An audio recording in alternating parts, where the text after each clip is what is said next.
Hello, I'm Penelope Ferguson. I'm a registered dietitian and a certified GAPS practitioner. I'm joined today by two of my colleagues that are also certified GAPS practitioner.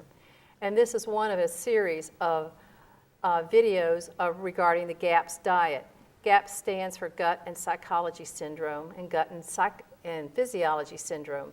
So today I have with me Gina Phelps, who is a certified GAPS practitioner and a nutrition therapy practitioner, and Mary Lynn Lipscomb, who is certified GAPS practitioner and a registered nurse with extra certification in holistic health.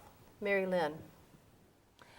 Well, I thought it would be a good idea today to perhaps share with you our story about why each of us got interested in this particular protocol, especially since Penelope is a registered dietitian, Gina's a nutritional therapy practitioner, and I'm a holistic nurse. And to hopefully help you understand our journey as we have come down the road in our professional lives and changed a lot of the ways we have viewed health and viewed our pathway to health. Personally, I have been a nurse since 1983. I've had a private practice since 1999, and over the past almost 15 years, I have been working diligently with people to help them restore and recover their health and to address some of their chronic issues.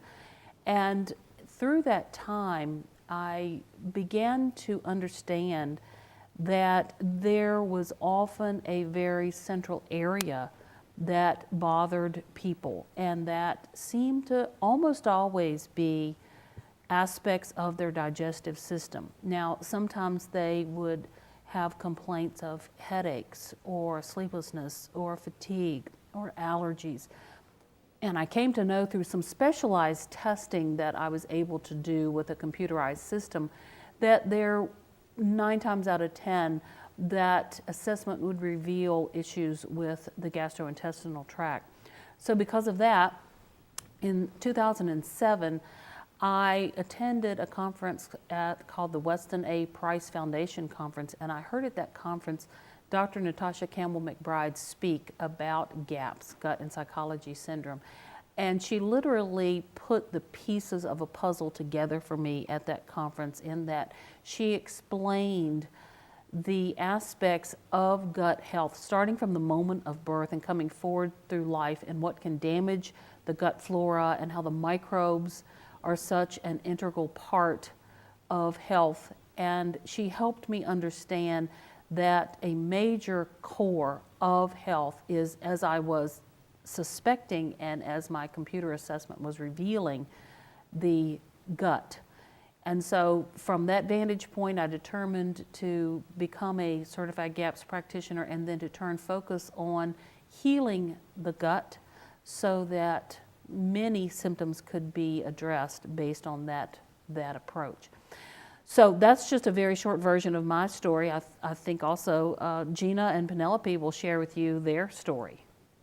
Well, my story, Mary, starts out, I was trained in ultrasound technology back in the late 70s, and I spent quite a few years working in the hospitals looking at the physiology of the body and why did the organs go bad, and nobody really talked about those kinds of things. They really just wanted to know how to make it better or take it out.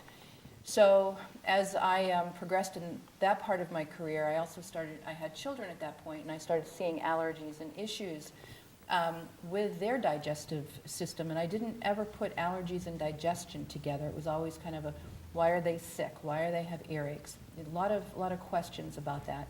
Same thing for myself. Why am I developing adult allergies? I never had them before. Why do I have them now?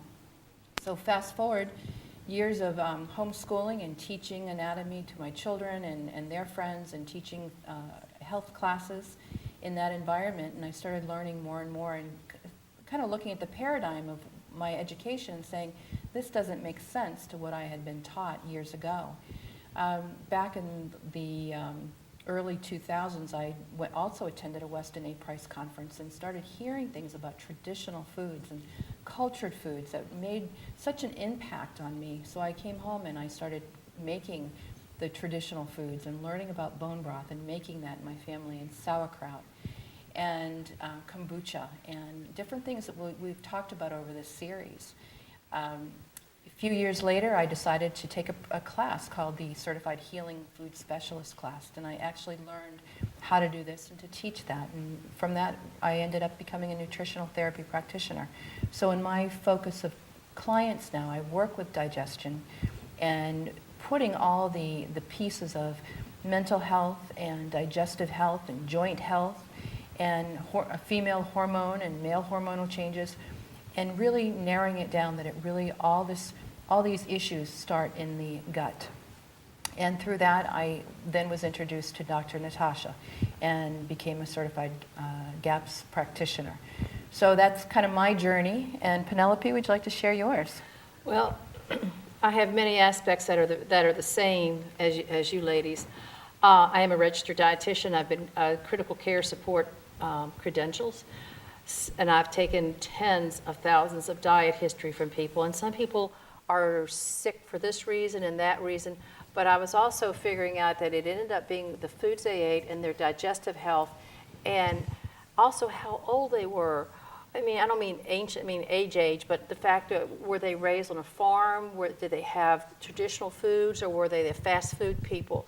So over time, I was searching, and so I started to go to several traditional foods conferences. And this past summer, I went to one, and it had not Dr. Natasha, but it had a GAPS practitioner, and they said, who in here are GAPS people? And I'm thinking, what are they talking about? And then as I sat and went through the conference and went through the lectures, like, oh my gosh, I know what this is. I can teach this. This is where I need to be. And so I immediately applied and went through the credentials to become a certified GAPS practitioner. So I have seen everything at the bedside in a hospital. And then I have my own family, which were never ill. Well, because we ate traditional foods. I made my bone broth. We had homemade bread. We had our own homemade sauerkraut and so many other things. I live not far from someone named Joel Soliton. So my children never had anything but organic. We didn't even call it organic. That was the local farmer we got our things from. So anyhow, I can tell a difference in my health, and I can tell a difference as I've talked to other people over the last many, many years. And so coming back to traditional foods, and one of the little quips of life is you are what you eat. Well, if you eat fast food, you're going to have a fast life and maybe not a healthy life. So working towards traditional foods and recognizing that some of the science that has been delivered to us over the years may not have been as accurate as they had interpreted. So getting back to traditional foods and cooking from the kitchen and from your heart is the way to be. And I've been writing, I'm a food and health writer, and I've always promoted home-based foods. So I'm going to toss it back over to Mary Lynn, and we're going to go through a few slides, and then we're going to explain why we have food in front of us. Well, as Penelope said, we have a table full of food, and we're going to be talking about these meals that we have in front of us. We have sample breakfast, lunch, and dinner from something called the Full GAPS Diet. Now, just to briefly introduce you to the GAPS diet, which again, GAPS stands for Gut and Psychology or Physiology Syndrome. There are actually two versions of this diet, what's known as the Full GAPS diet and the Introduction GAP diet. The Full GAPS diet is very, very nourishing. You're going to love it. So this is not a diet that most people find to be strict in the terms of very limited. It has very rich, nutrient-dense food. So let me share with you some of the aspects of this diet, just to reintroduce you to some of the concepts that we have covered in previous episodes. We told you in an earlier episode that all diseases begin in the gut, and this is not our quote, this is Hippocrates, the father of medicine, reminding us that his belief was all disease begin in the gut, and we certainly agree with that. This syndrome establishes a connection between the state of the health of the gut and the health of the rest of the body, whether that be the brain or whether that be the other organs and tissues of the body. to clarify what we mean, when we say gut, we're not talking about necessarily just the abdomen.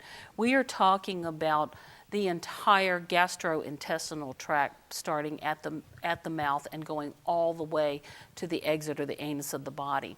In this slide, you're going to see some of the organs that make up the gastrointestinal tract, and in the little the corner there, you will see a magnification that shows the microbes that inhabit the lining of the gut. We're very focused on these microbes because these microbes literally stand between us and chronic disease. And so we want to nourish these microbes. We want to take care of these microbes, especially the beneficial ones. And we want to try to make them as healthy as possible so that the gut wall is healthy. And so that is why when we talk about the foods that we're going to have in front of us, we'll talk about foods that are fermented, that are cultured, that are prepared in a very specific way so that it nourishes these microbes and can repair and nourish the gut wall. This is just another slide that shows a magnification of the gut wall, and you will notice that it has a lot to do with the immune system as well. And so this is where autoimmune disorders and allergies come into play, when there is a tear, a break, a leakiness in this gut wall, whereby foreign proteins, toxins, and other things may escape this barrier and into the bloodstream, and that will set off a cascade of symptoms that can then end up being very inflammatory in the body. So, once again, we did cover some of these concepts in an earlier episode. What can damage this gut wall? I certainly learned as a practitioner that there were many things that could do damage to the gut wall. First of all, when a baby is born and inherits the normal flora from mother, parents, the environment, that flora is generally healthy if the mother is healthy and if the father is healthy. And this is not a genetic inheritance. This is a transmission at birth through the birth canal. So what can damage that gut flora right off the bat is to, number one, have been transmitted an unhealthy flora, and then that gut flora to have been attacked or diminished by antibiotics and other things. So what can happen when the gut wall is damaged? All sorts of problems can ensue, and the slide that I showed just previously gives you some idea as to how that can happen. So we're going to just talk a little bit about some of the healing foods, the nourishing foods, the GAPS foods that may be included in the full GAPS diet. And these are foods that may also be included in the introductory GAPS diet, but these are what we consider the superfoods, the healing foods. And so one of the things that is a basis of the GAPS diet is meat stock, fish stock. And this is a very, very nourishing food. I'm going to ask my colleagues if they will just chime in a bit about stock and broth and bone broth and some of the healing aspects of this particular food. Well, bone broth and meat stock is very ancient. In China, they call it longevity soup. And they would use the fish stock, they would add algae to it, and other things so that they would enhance the nutrition, the nutrients and the nutrition from it. I'm imagining caveman had some kind of a bone broth and so on, because they wanted to get every little bit of nutrition out of what they've just caught. I mean, we have the luxury of going to a supermarket, and right now we're not hunter and gatherers. Now we need to be fighting off what is in the supermarket. So anyhow, to me, the bone broth is the basis, and you don't just have it once a month. It's 2 or 3 times a day, or several times a week as you're making your stews, as you're cooking your green beans. Maybe you're not going to cook them in just boiling water, but you're going to have them seasoned with your own homemade chicken stock and so on. Gina, how do you use it? Well, we use it every morning. It becomes a substitute for coffee in our family, and that warm, nourishing drink, and adding some special sea salt or Himalayan salt to it, give it some more wonderful mineral properties. And We also use it before our meals. You'll see one of our meals, a couple of our meals today are going to include having the bone broth as a digestive property that will help the food digest faster than it would if it was just sitting there normally. Let's move on and just talk a little bit about the other foods that might be included in the Full Gaps diet. And I told you you were going to love it. Well, look at the nutrient-dense and nourishing animal products that are part of this Full Gaps diet. These fats and the muscle tissue as well provide some of the best nutrients for healing that is included in the GAPS protocol. And so what you see is you'll see meats such as chicken, beef, pork, and of course fish would be included in it. And it is important to point out that the health of the animal is very important in the introduction of animal fats and animal meats into the diet. You definitely want an animal that is pasture raised, that has not been given antibiotics or hormones, and if they are fed supplemental feeds, those feeds should be GMO free. So the most natural, healthy diet that the animal can consume is very important when animal fats are part of any diet, really. And not only the fat, but also the bones, the marrow, the connective tissue are very highly prized in the GAPS plan. So what else do you have to say about fats, meats, animal products in the diet? Well, I can address that. In the beginning, we had the animal fats, and when you get a piece of meat, you'll notice that it's solid white, and the fat would be solid white and structurally sound and firm. Well, then we got into some questionable research, and someone decided that saturated or animal fats were no longer good for us. And then they moved into an area called polyunsaturated fats or oils, polyunsaturated oils, and that was the way to go. So here we have liquid oils going into our bodies which need to be structurally sound. And so these oils have gotten into our cell system, which is foreign to our cell systems. Our cells need to have strength and firmness to them. So that when you look at people that were large in older days, they were solidly large. And now today, because of a bunch of different reasons, but one of the other reasons is that these polyunsaturated oils are not giving our bodies that structure. We're animals and we need animal fat. We need animal to animal on how we best eat and so on. So getting back to traditional diets and traditional foods is where we need to be going right now. And staying away from the fast foods, the refined flours, refined pastries and things like that. Those do need to get out of the diet, but what needs to come back into the diet are the traditional foods, the meats, the fats, egg yolks, real butter, and so on. I was just going to add, we take it a little bit further at our home, and we actually have our own chickens that are laying their eggs in their coop. We do feed them a non-genetically modified feed. They run free in our yard. They do go in their coop in the evening.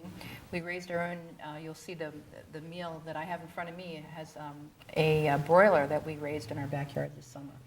And then further out in the backyard, we have a whole group of pigs. Right now, they're getting ready to deliver, some little babies that are running around, but we will bring them to full weight, and they become part of our freezer for the winter. So we've really taken it very seriously that we need to know where our meat's coming from, the quality. Our pigs are getting sunshine, which turns around that their lard has high quality vitamin D, which is so important for our bodies. And so we're having fun. We're experimenting on our little hobby farm. That is so important. I'm so glad you included that, Gina, because I think more and more people are really interested in knowing where their food comes from, and one of the best ways to do that is to raise it yourself. Butter, we all love it. We all use it. It is recommended in the Full Gaps diet, and so it should be consumed regularly and liberally in the Full Gaps diet. Not only that, but cream, lard, sour cream, coconut oil, nut butters, olive oil. So fats from healthy animals are a very important part of this diet. Certainly fruits and vegetables are included in the full GAPS diet. Now, if you pay attention to this image, you will see a couple of foods that are not included in the GAPS diet. Not that they're not healthy foods, but the corn and the potatoes and the grains and some of the legumes or dried beans that you see here are not part of the GAPS diet. That they could become part of your diet once the gut is healed. But these are foods that are withdrawn from the diet temporarily. So having talked about some of the foods in the full GAPS diet, let's go to the food that's on the table and talk a little bit about that so we can just see what we're going to be eating here. And I'll start with breakfast, and I'll show you what a GAPS breakfast might look like. What I have here on the plate is a delicious GAPS breakfast, and I have an omelet made with eggs from chickens in my backyard, and it has green peppers and onions. It has raw milk cheese, and then just to give it a little flavor, I just put a little bit homemade hot sauce on top of it. You see over here sauerkraut, homemade sauerkraut, simply made with cabbage and culture and some sausage from pastured pork. I also have yogurt. If you want to flavor the yogurt with a little bit of raw honey, you could certainly drizzle that on. I have the bone broth as a beverage, and then this is a kefir smoothie made with peaches and kefir and a little bit of honey. And so that's my GAPS breakfast. Wonderful. Well, as a dietitian, let me comment on that. Breakfast is the most important meal of the day, and whoever came out with don't eat egg yolks, unfortunately it was wrong. So to have a hearty breakfast with eggs is just fine. To get local pasteurized local pastured raised cattle that, you know, you've got your milk, and your milk products are wonderful. So you have a hearty breakfast that's going to last you throughout the morning and into noon. You're not going to be snacking and picking, and I need to get something else, and I'm going to go to the snack machine. No, you have got a solid, hearty breakfast that will last all morning with you. It looks Penelope, delicious. you're next. What do you have for us today? Well, I have lunch. I only brought a part of my thing. I have homemade chili with, let me remove this, excuse me. I have homemade chili, and it's got bone broth as part of it. I have chicken bits in there. I had, for my bone broth, I had to pick off the chicken and things like that. And instead of being kidney beans in here, they're the white beans. And so the white beans are a GAPS-friendly food, whereas kidney beans in the beginning are not. The interesting thing about the GAPS diet and what you do with chili is you take, I have homemade soured cream. I've gone to a local dairy and gotten sour cream, or cream, and then I have cultured it and made it sour, and then you swirl it together in your hot soup, and that's part of your meal. And then I'm finishing it off with bread. I have GAPS-friendly bread. It does not have any wheat in or any grains in. It's ground almonds, eggs, and that's it, ground almonds and eggs. And it ends up, and a little bit of baking soda to make it rise, and it's actually quite lovely bread. I can make sandwiches out of it, and it actually tastes like bread. I mean, you can make sandwiches and BLTs and so on. So anyhow, this is my GAPS-friendly lunch. And I have a GAPS-friendly dinner. As I was mentioning before, we have a chicken. There's a wonderful GAPS-friendly cookbook called Internal Bliss. This is a lemon thyme chicken that I roasted. We have winter squashes are a big part of the GAPS diet to get the carbohydrates in there. We're taking a lot of the grain, we're taking all the grains out, but we still need the carbs for our body from good winter squashes. So this is butternut squash that's been pureed with butter. We also have fermented Summer squash and onions. Oh my gosh, it's absolutely delicious. The ladies tried it earlier and it was just delicious. And then I have something which is really fun. It's called a cauliflower biscuit. And I've used ground cauliflower and some almond flour, and I got that from a website called Fast Paleo, so thank you for that recipe.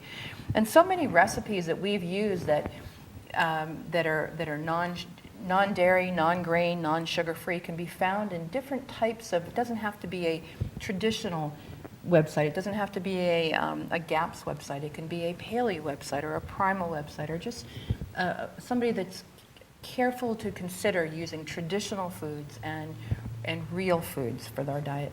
We did bring some dessert today, and the dessert is just a wonderful dried blueberries, dried cherries, and some nuts and coconut. We want to thank you for joining us today. We would like for you to know that you can reach us at gapsguides@gmail.com, as well as at www.gaps.me. All of our contact information will be on that website. We would love to hear from you. So again, gapsguides@gmail.com, www.gaps.me. Thank you for joining us today.